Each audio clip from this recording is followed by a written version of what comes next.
Hello, everybody. Welcome to the Nicholas J. Fuentes Show. I am Nicholas J. Fuentes. Today's topic, feminism. What exactly defines a feminist in the 21st century? Is the modern feminist movement true to its core principles, and is it representative of the majority of women in America? Are those core principles consistent with the founding principles of individual liberty and equality of opportunity? The answer to these questions and more coming up.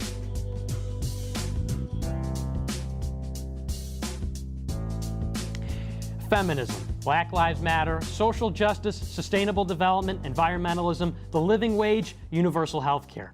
What do these all have in common? These are all concepts or goals that nobody disagrees with. I, as a Tea Party Republican, believe in equality for women, believe that Black lives matter. I believe in social justice. I support sustainable development. I believe we should protect the environment, and I believe that everybody should make enough money to feed themselves and have access to health care. Believe it or not, Republicans and Democrats share the same objectives. The real debate is over the means to achieve them. But for 40 years, the left and the right, but particularly the left, has hijacked these noble objectives as solely their own. They have framed the debate in such a way that if you're not with them on the means, then you're against them on the ends. And only a Sith deals in absolutes. If you don't want a government overhaul of the entire healthcare industry and a Leviathan bureaucracy to administer it, then you must want poor people dropping dead in the streets due to preventable illnesses just so you could spare a quick buck, you capitalist swine. If you don't want hordes of young, violent, ignorant punks calling for the murder of innocent police officers that raise entire neighborhoods, then you're a racist, and you don't care if black people die. If you don't want another 10-year, bloody, trillion-dollar nation-building engagement in the Middle East and the corresponding panopticon surveillance state at home, which uses the Bill of Rights as toilet paper, well, then you're an isolationist, and just as responsible as the terrorists for killing innocent civilians, all because you wanted your precious privacy. The list goes on, and this is so crucial in understanding this discussion about feminism, because without a concrete and honest assessment of the underlying principles of the movement and its reforms, we cannot have a reasonable discussion on how best to achieve the desirable ends which we all pray for, a more just society. Now, the definition of feminism is advocacy of women's rights on the basis of political, economic, and social equality to men. Now, at face value, this seems reasonable. Women should be equal and have rights, of course. But analyze closer. Political equality in what sense? Equality of opportunity or equality of outcome? Is it preferable that both sexes have an equal opportunity to participate in the political process, or that both sexes are equally proportionately represented in government? Let's tackle equality of outcome first. Now, presently, women represent 18.5% of the House and 20% of the Senate. Outrageous, cry feminists. Women are 50% of the population. Surely they should have 50% of the seats in Congress. However, as Thomas Sowell once said, almost nowhere in human affairs do you find people equally represented. In 2011, the NBA was composed of 78% black players and 17% white players, even though whites make up 63.7% of the total population and blacks only 12%. Should we fire 30% of senators to replace them with women and fire 65% of the NBA to replace them with whites? Now, of course, this would achieve equality of outcome. They would be equally represented. But would it not be sexist and racist to hire and fire based solely on race and gender? Equality of opportunity would dictate that so long as there are no legal or de facto barriers to female participation in politics, then the percentage of women would merely reflect women's preferences.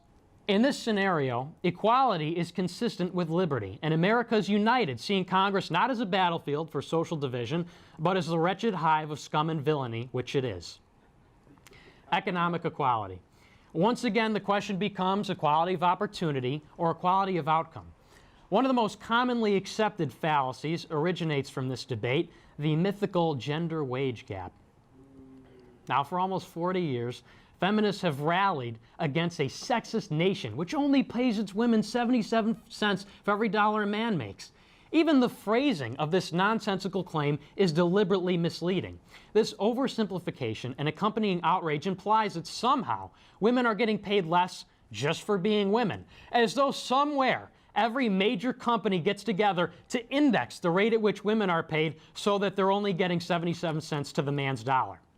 In actuality, to state the same fact in a more sensible and honest way, average income for all women is 77% of the average income for all men. Nobody disputes this. What is disputed is that this represents a wage gap or systemic institutionalized sexism. If we connect the dots here for a moment on this notion that women are paid 23% less than men across the country, then the foregone assumption, the foregone conclusion is that somehow at almost every business, every place of employment, the employer is a sexist pig who hates women and purposely pays them less. Also ignoring the fact that if this were true, any company could lower their labor costs by 23% just by hiring all women, and they could drive any other company in America out of business. Now, this wild assumption aside, the data does not support any wage gap when you're comparing comparable groups of people. Now, on average, women work less hours than men, work less consecutive years than men, work different jobs than men, and study different subjects in college than men. Therefore, comparing their wages to men's in the aggregate is comparing apples to oranges. In all fields, when controlled for comparable hours, experience, time in the workforce, and education, the wage gap all but disappears, and in some cases, women make more than men. Equal pay for equal work is real economic equality, and that is just what we have under the present system. Equality of opportunity, too, applies here. So long as there are no barriers to female participation in the workforce, unequal outcomes are the result of unequal or equal opportunity, unequal inputs, and the freedom to choose. Finally, we have social equality. Now, really, this can only be measured comparatively. There's no objective, quantitative measure of culture. But let's look at other cultures, as ours is generally just chivalrous behavior. In India, it is not uncommon for women to be burned alive by their husbands if her family does not provide sufficient dowry, because they still arrange marriages there. In Saudi Arabia, famously, women are not allowed to drive, leave the house, show any skin in public and in many cases in private, or pray in the same spaces as men. In more than 30 countries, female genital mutilation is employed to purify women's bodies. And in more than 14 countries, women are killed to preserve family honor. Given these examples and countless more around the world today, frankly, I find it sickening when feminists here will condemn America from the cushion of their computer chairs and behind a screen for manspreading or being catcalled. Now, of course, there's a question of abortion and birth control. Now, abortion is debate fundamentally about the supremacy of rights of either the mother or the unborn child. The contraceptive debate is a debate about positive and negative rights. Contrary to the political circus, neither of these issues constitute a war on women. There's no baby killers, there's no people oppressing women. It has nothing to do with this. Rather, these are complicated constitutional questions which happen to be regarding a feature specific to women. Many also propagate the absurd claim that 1 in 5 women get raped in college, that there is some invisible rape epidemic on college campuses. But these statistics are misleading. The 1 in 5 number is based on one study, which surveyed 2 universities. And the survey itself was bogus anyway. According to the Washington Examiner, this study was actually an online survey that took 15 minutes to complete. Only 5,000 people took it, and they were provided a $10 Amazon gift card on its completion. This survey would not pass AP statistics, let alone serve as basis to shape federal policy. It seems then that the only widespread social problems women face today in America is obnoxious men, but that's an everybody problem. After breaking down each of the goals of feminism, which are political, economic, and social equality in America, you can sensibly conclude that feminism had won a long time ago and is now an anachronism in the 21st century West. Modern feminism, modern Western women have more economic, political, and social equality than women of any other country at any other time in history. We should be grateful and not so spiteful. The real feminist movement ought to be directed at Asia, the Middle East, and Africa. And it is shameful to pretend that the imaginary oppression of women in America even approaches the real persecution of more than 50% of the world's women in these regions. I support the liberty of all groups anywhere, so call me a feminist. But the fight for women's rights here is over. Now it's time to win it over there. Coming up, I debate modern feminism with 2 real-life women. Take that, Dad. So stick around. We'll be back after a short break.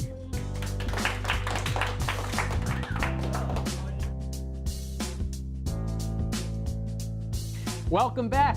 The subject of our show today is feminism. We have a lovely panel here today representing a wide spectrum of ideas and philosophies. We have Hallie Sturrett and Ann Staple-Callett. Now, ladies, we'll just go down the line. What is your opinion of modern feminism, Ann? Well, I would say I'm a supporter of it. I know earlier, before the cameras were rolling, you mentioned third wave feminism, and I think that I agree with you that a lot of those things are based on the outcome versus means, I think was the wordage you used, and I think that over decades and centuries, the outcome has always been the same, but I think criticizing the means is what you're really going about. So then, Ann, is there still a need for feminism in America, or do you think we've largely achieved the objectives that we sought out? Absolutely, I think there's still a need for feminism in America. And I agree with what you're saying, that there are definitely things globally that we need to focus on, but I think it's a bogus way of thinking to say that because other people are suffering, that makes our suffering invalid. I think what feminism is it covers all of those grounds, and it covers every single thing. And I know that I come from a place of privilege when I say that, and I'm not saying that my needs as a upper middle class white woman in America are more important than anyone overseas in Africa or Asia, but I think that feminism is about making our objectives equal.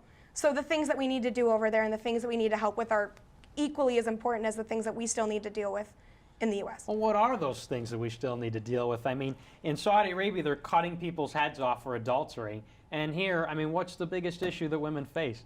The biggest issue that women face, yeah, there's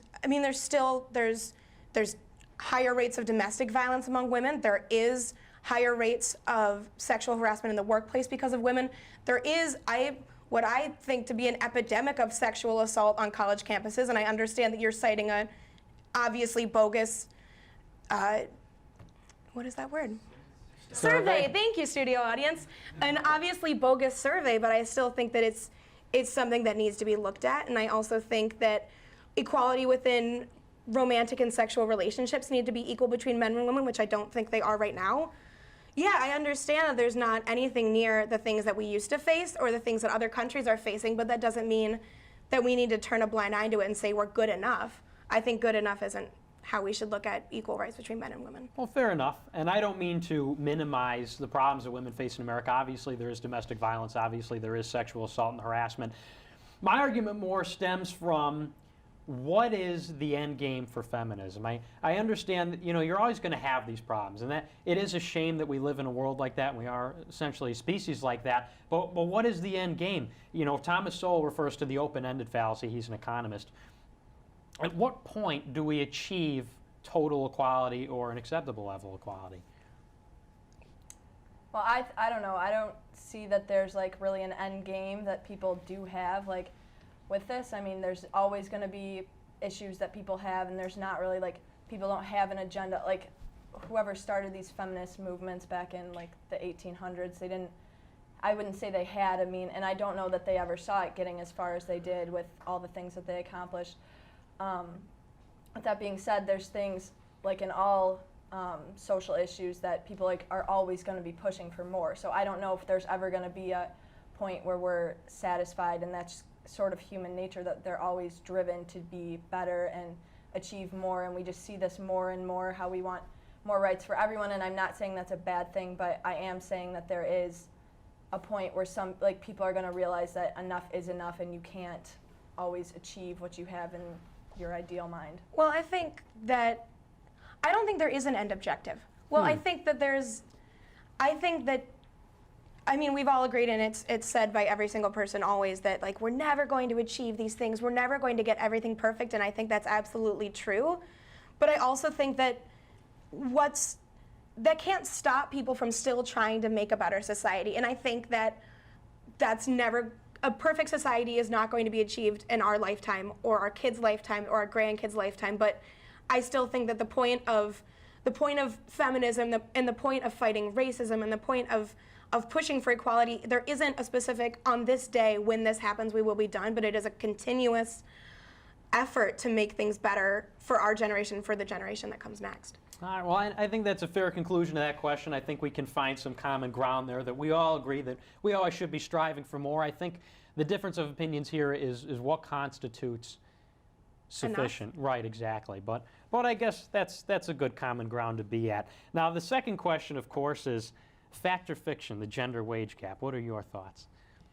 Well, I don't want to argue all of the statistics that you've thrown out already. I think that it's something we need to look at, and it's something we need to be taking seriously. Yeah. I don't have the numbers that you do to back those kind of things up, and I don't have the statistic to shut you down, but I don't think that we're ready to wave that off as being imaginary yet. All right, Hallie? I would agree with Anne. Really? What she says. You know, see, because I hear often, and there was a women's rights group I was reading about, it was reported by the American Enterprise Institute, and they actually said in their 2007 report on the gender pay gap that most of it was because of women's choices. And I think...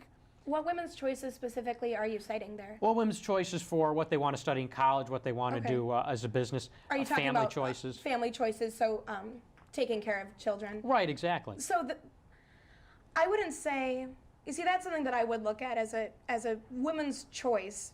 I would ask the question, how much of that is women's choice?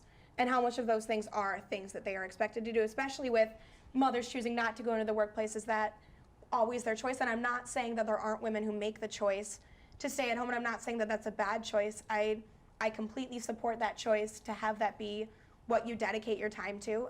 But I think that that's kind of a false way to look at it, because I don't know the motives for a lot of those choices that women are making that lead to that number. Well, and that's the argument that they make, is that the real sexism is not exactly the institutional discrimination in the workforce, but more so the societal discrimination when people pigeonhole women into certain professions or lifestyles. And I tend to disagree with that on the grounds not of that women should do something or should not live a certain way, but on the grounds of women are the most educated gender. They're graduating college at higher rates, more degrees, and in many instances making more money than men in certain fields, like I said. So I think on the grounds of human dignity, I don't know if we need a maternalistic or paternalistic feminist movement saying to women, well, your choices are invalid because you're not making as much money, or we should have total equity. I think these reflect preferences, just as with the NBA and just as with engineering degrees. You look at aeronautical engineering or metallurgy engineering, it's 80-90% men who get those degrees. I don't think that's necessarily a bad thing that people are making disparate choices. I think you have that in a free society.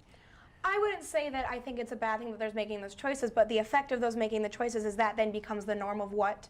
I mean, I feel like it's a cycle that feeds itself. Because these people make these choices, you get these fields that are majorly men, and that within itself may be okay, but what happens then is that becomes the expectation that that's how things become a man's field.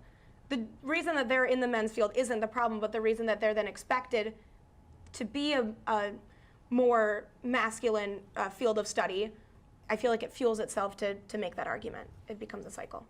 I would agree with her on that, just because, like, as me, I'm looking into, like, I want to major in math, and it's just kind of like when you tell people that, you kind of like are given a strange look, or, like, I don't know, that I'm not someone that should be doing that. And I took calc at COD this semester, and the class was, I think we had 5 girls and 25 boys, so it's like, it's largely males, and it's like, they don't really, they don't disrespect you, but they kind of like, it's like if you don't do something correctly, it's kind of like expected almost, and it's like it's not that they want you to fail, but it's not a surprise when it does happen. And I would say that is, generally speaking, like, women are more sensitive than men, and like girls probably, they do get discouraged more easily than men. Like, they can't just like put up a shell. And this is generally speaking, obviously, because there are exceptions. But I don't think that, like, if it's completely dominated by males and then you go into it, and like you fail like they expect you to, then it's not like it's an expectation, and it's not so much like a choice then, as she was saying. No, and I agree, and I think you made some good points there. Especially that women, I do think, are pressured into certain fields or pressured out of them. Where I disagree is that I think the movement is then not, well, we need feminism then to support women to go into these fields so that they can not feel pressured. I think, because I am libertarian, I think the pressure should then be Well, everyone should just be an individual. If we are going to be a gender-blind, color-blind society, and that's a very Marxist conception, You but don't want to be a gender and colorblind society. that's true. And I think if we want total equality, it should be that women should be supported and given the courage to take up those fields in spite of that. And I think feminism can be a way for that to happen. That's what I was about to say is, I mean, and I understand that personal anecdotes are helpful, but sometimes they don't prove a point. But for me, a lot of the things that we're at this age where we're going and we're starting to decide our professional careers, and I think that's super cool that you're majoring in math, by the way, that's awesome. And deciding, what I would like to major in college, where I'd like to go to college. A lot of the things that I've been looking at, I've definitely felt discouraged because it feels like a male-dominated field. I'm going for music, probably music design and production, and a lot of the things, especially from a performance aspect and from a production aspect, it is a fairly male-dominated industry. And what has really helped me find my motivation to go into it anyway has been the feminist movement and seeing other powerful women who support feminism doing those things. So when you say women being supported into going into fields, I think that's what feminism is good for. Well, yeah, and good for you then, and good for feminism that it does have that positive effect. I think we should support causes like that. But going back to the gender wage gap, I think then if I can pitch a resolution here, another common ground, if you will, I think then the solution is not the Equal Pay Act, which will force employers to pay the same for women according to rigid standards. I think businesses generally pay equal amounts for equal work given the competitive nature of business. I think then the solution to the supposed gender wage gap problem, I don't think the problem is the gender wage gap. I think the gap is in those fields and the pressure on women. So then I think the solution would not be anything that addresses employers, but more so feminist groups and women. And I think that should be more of a social movement, more of a social outreach by feminists and other strong women in those fields like math to reach out to young women rather than some legislation by Congress. Do you guys agree with that? Or I would agree to a certain extent, and I think that we're making those movements to have things like that, especially in STEM fields. I'm not ready, and I guess this may come from a lack of information, but I don't know if I'm ready to write off the idea of making sure that there is equal pay for equal work, and I obviously don't know as much as you about that topic specifically, but I would say, I guess, on a fairly general scope, I agree with you. all right, very good. And then Hallie? Yeah, I would say I agree with both of you on the fact that I don't know enough to say that I don't want a legislation about it. But I also think that there's not really that much of an effort. Like, if you are going into a field that's not so, like women involved and whatever, I feel like people make it kind of uncomfortable for you. Like, Alienating. yeah, Right. like when you do show interest, like it's like you're almost being pushed to so much that you don't want to do it because that makes it feel more uncomfortable than if you were just to go in and experience it naturally. Like, people hear like that I'm interested in math, and it's like, now I'm overly being pushed, like, oh, that's great, like, because not many women do that. Like, we need more women in math. We need more blah, blah. And then it's like, look at this person who did it before you. And it's like, I don't really, like, I just kind of want to experience things for myself. But then when it's, like, being pushed on you, that it's so almost, like, counterproductive what they're trying to do because it's looked at as an unnatural thing. Like, you should just be able to do what you want without, like, having these things. And if you need to have equal pay, like, guaranteed from the government to ensure that you are able to do what you want to, then maybe that is what we need to do. I think your solution is good, but I also think that nature of solution would take a long time Yeah, no. to set itself in society and in our culture. You're right, and it is those social movements which are the most difficult. And my opposition to feminism comes not from an opposition to women's rights or anything like that. I think we do have a lack of empathy and understanding in the modern discourse where people can't find the common ground in the objectives or in common means relating to them.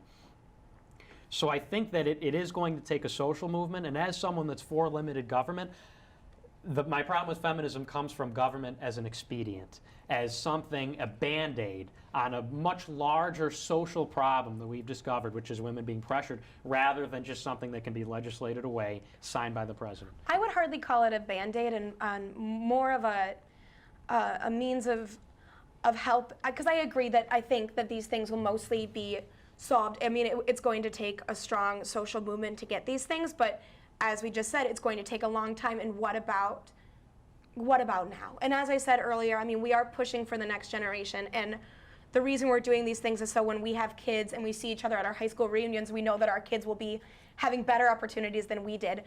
But that still doesn't exclude the people that are living in this culture right now that aren't getting the same opportunities that they deserve. And how do we deal with those right now instead of just saying, brushing them to the side and looking towards what's going to happen in 30, 40, 50 years?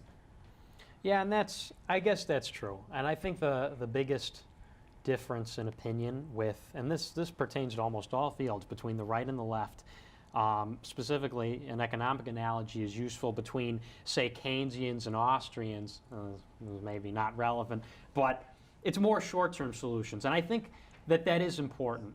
I think that just dawns on me that, while conservatives call for longer-term solutions that do fix the problem and are more organic and they are more of a labor, I think people are and act in such a way that we can't have those long-term solutions. At least we need short-term solutions in the meantime, because we're a restless people. You have things like the French Revolution or the Russian Revolution or a pending American Revolution when things don't move fast enough.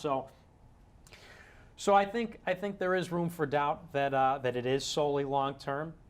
So I think that is a helpful common ground for the American people. Now, the last question. The last question is this. When will feminism win, if it hasn't already? And I know we talked about endgame, but is there some level? Is it a general acceptance that certain things are wrong, or almost 99% where certain sexual assaults or whatever doesn't happen? Is the endgame a collective recognition of women's equality or your ideal vision of equality, or is it the absence of sexism? I think "win" is a weird word that you chose, because it makes it sound like it's... Well, I am an American. I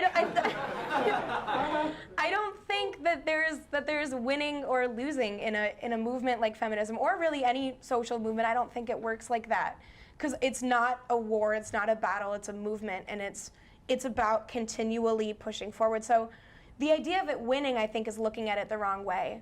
I mean, we talked about endgame, and I said that I don't think there's ever going to be a day where feminism is no longer needed. I think that we are always going to need it, and I don't think that's a bad thing necessarily. I don't think that winning is possible, because I don't think that this is a battle or a thing that you can win. I think it's a movement, and it's an ideal that we need to keep in our heads. That's very insightful. Haley? Hallie. I would agree with basically everything Ann said. I don't think that it is a war. However, I do believe that it will, we've been witnessing what we believe as inequality since this country began, and I don't know, of course there's been tremendous grounds that have been gained, but I don't think that it will, as we said, every single social issue, there's always going to be something more that we can do, so I don't think it will ever be won, if you want to call it that. If you look at gay marriage, the legislation was passed, or the Supreme Court ruling came down, but there's, still half the country that isn't for it. And so can they call that a victory on paper? Yes, they can, but socially they're still, facing their problems and whatever. So I would say that, yeah, I don't think it ever will be won. I do agree.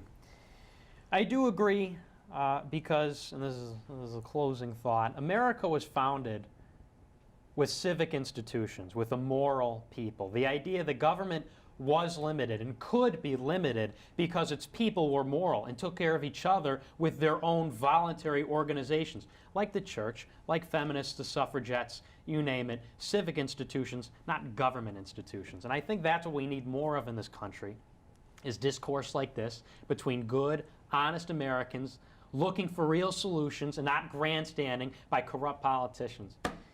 And I thank you for coming on my show and finding some common ground and expressing your thoughts. That's our show. I want to thank my guests, Hallie and Ann. You've been great. Join us next week. We will be talking about American foreign policy in the Middle East and the Syrian civil war. And check us out every Monday here on LTTV and the LTTV2 channel on YouTube. I'm Nicholas J. Fuentes. Thanks for watching and see you next week.